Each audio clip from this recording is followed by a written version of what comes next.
तो कुवैत में असदुद्दीन ओवैसी ने कहा, अगर पाकिस्तान को FATF की ग्रे लिस्ट में नहीं डाले क्योंकि पाकिस्तान आतंकवादियों की भर्ती बंद नहीं कर रहा है। रविशंकर प्रसाद ने पेरिस में कहा कि पाक सेना और सरकार आतंकियों के साथ है। उधर सांसद अपराजिता सारंगी ने कहा कि पाकिस्तान का आतंकवाद वाला चरित्र अब दुनिया समझ चुकी है। सुनिए आप। उन्होंने ऑपरेशन सिंदूर और किस लिए ये शुरू किया गया और आतंकवाद के खिलाफ पूरी दुनिया को एक स्वर में बोलने की ज़रूरत है। तो फ्रांस में जो आतंकवाद के खिलाफ भारत का संदेश है वो काफ़ी समझा जा रहा है। Trade and talk cannot go together, terror and talk cannot go together, और पूरी दुनिया को एक स्वर में आतंकवाद पर बोलने की आवश्यकता है। विगत 6 दिनों से भारत का यह डेलीगेशन विभिन्न देशों में जा रहा है। हमने जापान टोक्यो से इसका प्रारंभ किया, शुरुआत की, और उसके बाद हम रिपब्लिक ऑफ कोरिया गए। आज हम लोग सुबह 5 बजे सिंगापुर आए हैं। यह जो अप्रैल 22 पहलगाम में जिस तरह का आतंकवाद का आक्रमण हुआ उसके विषय में सबसे जानकारी ली और सब लोग मर्माहत हैं और सब लोगों के अंदर कहीं न कहीं बहुत क्रोध है। कहीं न कहीं सबकी इच्छा है कि आतंकवाद का संपूर्ण तरीके से अंतर्राष्ट्रीय स्तर पर खात्मा हो। We hope that Pakistan would be brought in FATF grey list, and this is very important. Otherwise, this whole Pakistan is not stopping recruitment of terrorists.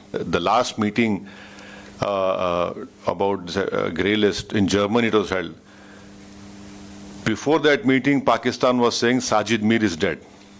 Now, for people who don't know, Sajid Mir was one of the main conspirators, planners of the 26/11 ghastly terrorist attack which took place in Mumbai. Immediately when the FATF meeting was being held, Pakistan came and said he's alive. And our courts have given him a sentence also. तो Kuwait में असदुद्दीन ओवैसी ने कहा, अगर पाकिस्तान को FATF की grey list में नहीं डाले क्योंकि पाकिस्तान आतंकवादियों की भर्ती बंद नहीं कर रहा है। रविशंकर प्रसाद ने पेरिस में कहा कि पाक सेना और सरकार आतंकियों के साथ है।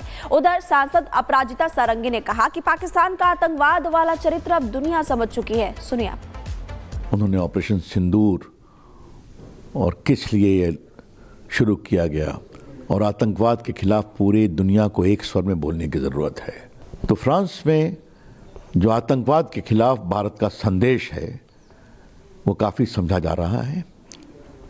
Trade and talk cannot go together, terror and talk cannot go together, और पूरी दुनिया को एक स्वर में आतंकवाद पर बोलने की आवश्यकता है। विगत 6 दिनों से भारत का यह डेलीगेशन विभिन्न देशों में जा रहा है। हमने जापान टोक्यो से इसका प्रारंभ किया, शुरुआत की, और उसके बाद हम रिपब्लिक ऑफ कोरिया गए। आज हम लोग सुबह 5 बजे सिंगापुर आए हैं। यह जो अप्रैल 22 पहलगाम में जिस तरह का आतंकवाद का आक्रमण हुआ उसके विषय में सबसे जानकारी ली और सब लोग मर्माहत हैं और सब लोगों के अंदर कहीं न कहीं बहुत क्रोध है। कहीं न कहीं सबकी इच्छा है कि आतंकवाद का संपूर्ण तरीके से अंतर्राष्ट्रीय स्तर पर खात्मा हो। We hope that Pakistan would be brought in FATF grey list, and this is very important. Otherwise, this whole Pakistan is not stopping recruitment of terrorists. The last meeting about grey list in Germany it was held. Before that meeting, Pakistan was saying Sajid Mir is dead. Now, for people who don't know, Sajid Mir was one of the main conspirators, planners of the 26/11 ghastly terrorist attack which took place in Mumbai. Immediately when the FATF meeting was being held, Pakistan came and said he's alive, and our courts have given him a sentence also.